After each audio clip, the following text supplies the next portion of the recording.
झूठ बरिश्ता झूठ बनाता,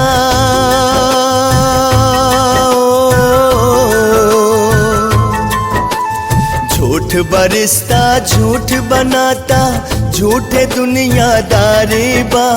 ये दुनिया खुद गर्ज बा, साथी मतलब के सब यारी बा। ये दुनिया खुद गर्ज बा, साथी मतलब के सब यारी बा। झूठ बरिश्ता झूठ बनाता,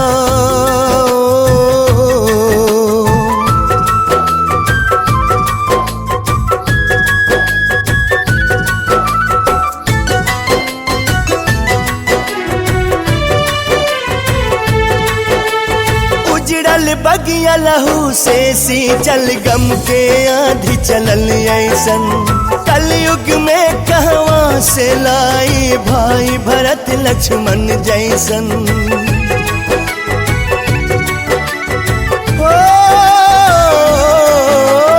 उजड़ल बगिया लहू से सींचल गम के आंधी चलल ऐसन।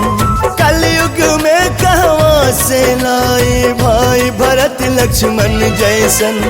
पाप बड़ा ना भैया रुपैया,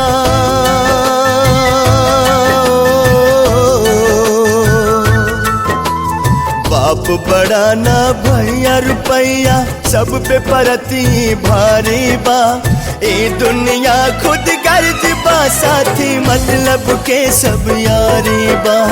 ए दुनिया खुद गर्ज बा, साथी मतलब के सब यारी बा।